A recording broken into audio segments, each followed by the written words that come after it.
JT Miller torching his Olympic dreams or not? Leave your comments down below. Let us know. You know, to start the season, everyone knows Miller was hurt. You know, he wasn't playing well, wasn't putting up the points like he usually does.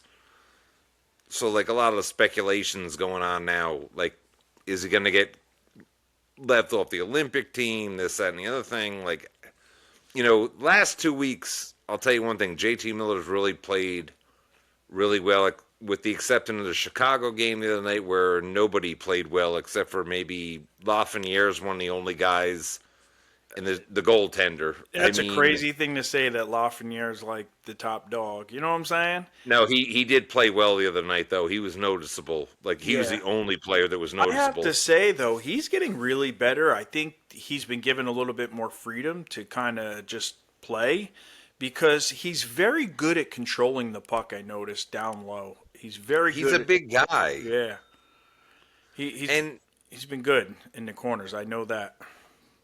But getting back to Miller, last couple weeks, he has been under fire. A lot better. Yeah.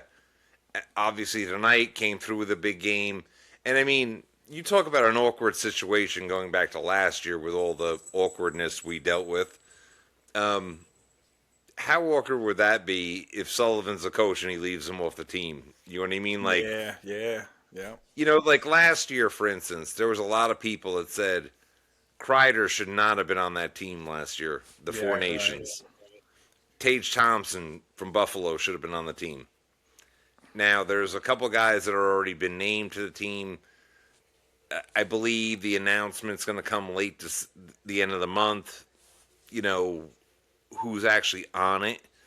But, like, that would just create a really awkward situation for everybody. You know what I mean? Yeah, you ain't kidding, huh? And JT Miller can be, he has a reputation of being, abrasive and this, that. If he got left off that team, I don't think it would sit real well with him. Yeah, that would be, with the whole team, with the coaching staff, holy smokes. And he's the captain. Yeah, hey, man. We've never seen that before. Like, when did that ever happen? Like, it's, Oh, I just want to kind of come on here real quick. I'm interrupting. The other day, we said, if anybody doesn't know what LTIR means, I'm thinking of work, lost time injuries at work. Like, that means long-term injury reserve. Like, I'm dumb. And you can tell me I'm dumb down there in the comments because I rewatched the video and I said lost time injury. It's like you go to explain it and I just sound fucking stupid. So long-term injury reserve, not lost time injury reserve. Okay, I'm dumb. All that means is you have to be on there for at least 10 games if you get placed on there. Yeah, I just said it wrong and I was thinking of something else. I'm dumb. Don't pay attention. Things happen, It's like a big trade yesterday, by the way. Quinn Hughes gets sent to Minnesota. Yippers. Big package, went the other way. I think it's a good trade for Minnesota in some ways, but the only thing with Quinn Hughes, just like his brother in New Jersey, can he stay healthy? Yeah, they're small guys, and they get hurt a lot. But, like, one thing about Minnesota, I'll give Bill Guerin a lot of credit. He's pushing all the chips in the middle of the table because he's going for it. You know what I mean? Like, he's, man. Yeah. And, like, people are like, well, is he going to resign in Minnesota? Is he not going to resign in Minnesota? I'm like, well, they have a relationship with USA Hockey and different things, so I'm sure they've talked. It's going to be what it'll be, right? He's got a year and a half to work a deal out with him, so I'm sure something. Yeah, if he likes it there, he's going to stay. If not, he's going to go to probably New Jersey. So there's a lot of people say like Jack Hughes is going to want out of Jersey eventually. Who knows? We'll see. You know? We had another one too this week. Another big trade: Edmonton and Pittsburgh. Yeah. Tristan Jarry, Stuart Skinner. Is that Tristan Jarry and who was was the defenseman in there? Correct. Yeah. I mean, Skinner went back to Pittsburgh, but, like, I don't know. That doesn't really move the needle for me. Like, I almost is think it was an even swap for goaltending. I mean, that right there, I bet you this is why Connor McDavid stayed. He told them, we need better goaltending if I'm going to stay here. If you do not get a better goaltender, I'm out of here. And they probably said it's going to take us a little bit to make this happen. We got to find the right goaltender. Just bear with us, but we'll do it. That was probably one of the stipulations in there because everybody well, knows they they're said not winning the cup. after they pulled him in the finals last year, they've been thinking about they've been trying to acquire another goaltender. Yeah, So there was a no-brainer there. They ain't going to win a Stanley Cup with him. It's No. just, but who knows with Tristan Jarry? Like, is he cup worthy? I mean, you're sending Stuart Skinner to a was. rebuilding team, so I don't know. Is there any real winner here? That's That's the only guess Yeah. time will tell on that one. We'll see. You know what Yeah. I mean? And again, Jerry may be going to a different organization, different setting with different players. Maybe it's Yeah. maybe the light comes back on for him. I Yeah, don't we know. always say that. Some players just need a different change of scenery to become good. That's it. And and some guys are who they are. You know what I mean? So we'll see. But Anyway, let's talk about a Ranger game tonight that were ice looked like a power play for Montreal in the first period, and then the Rangers got a power play. And if it don't burn your ass for the first power play unit to be out there for almost 2 minutes and then allow the second power play to come out for 17 seconds and score a goal, then I tell you, you better step your game up. And it's funny too. Like they keep trying this experiment with this Vakanainen guy. Like, hey guys, Vakanainen sucks. Like leave Morrow in there and let him play. Yeah. Let him let's They see need what to we shift got with that this. first power play around. They need to put Zibanejad on that circle. I say it and I say it. You need to put Lafreniere back on that point where Zibanejad or where Panarin is and quarterback that play because his hands are really good. And you need to put Panarin right there in that slot. I'm sorry, but that's how you need to run that power play. And when you have five forwards out there, like you can attest this because you played the game a lot more than me. Like teams are going to take advantage of you. They're going to try to anyway. They're going to pressure you, and if they turn you over, I really don't get the whole thing with Vakanainen. You got me, dude. You got me.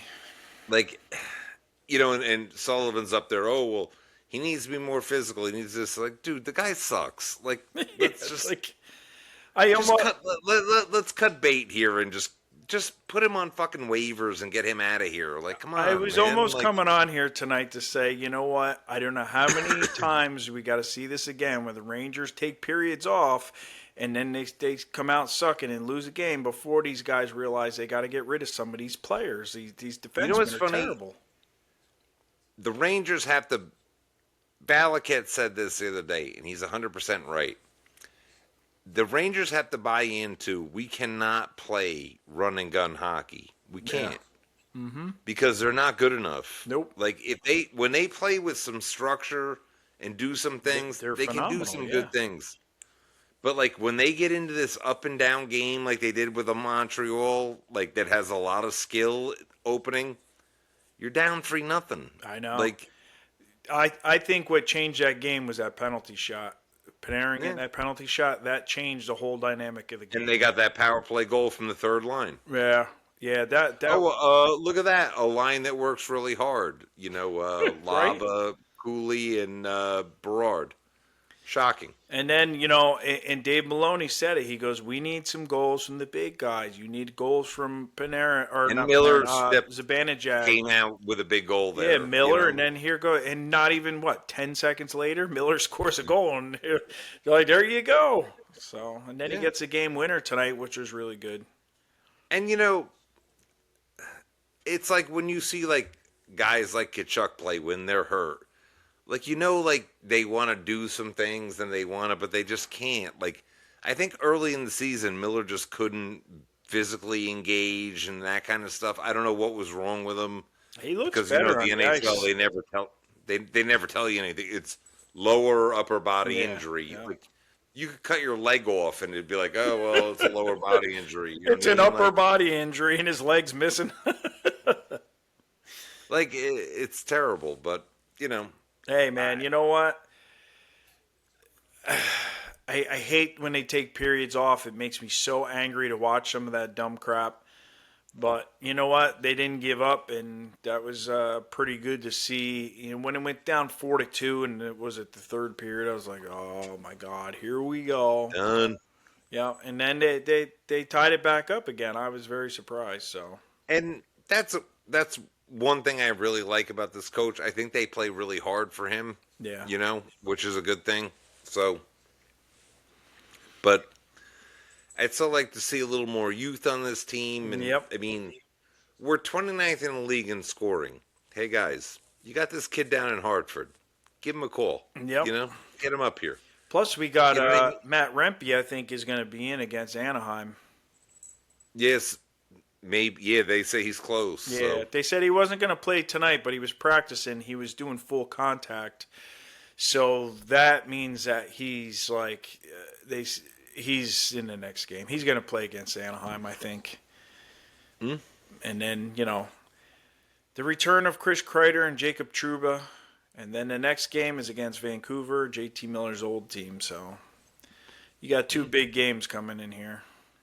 Yeah, interesting week coming up. Oh yeah, it's going to. And then they go to St. Louis. So. Yeah. I'm interested in these next two games, so we'll see how everything pans out. It was a good win on a Centennial night, so, Yep. Sam Rosen was there. I was happy about that. We'll take that. All the captains were there and everything, so that was kind of cool. They usually lose these games, so to see them come back and win this game, it was kind of like, wow. They usually play a crap on games like this. So, Yeah, we usually disappoint yeah. badly. Every game for I don't know how many years, they have some kind of like ceremonial game for somebody or for something, and they Right, always we lose 7-0. Yeah, they always dog it. But they didn't. They dogged it, but then they stepped it back up, so they realized, oh God, we can't lose this one. So Yeah, so let's go Rangers! Finally, something to cheer about. ladies and gentlemen, thank you for tuning in tonight. Have a great night. We're all over the place on TikTok, Instagram, Twitter, all over the place. Like I say, thank you again. Everyone have a great night. Hopefully everyone's having a great holiday season, And good night. Let's go Rangers!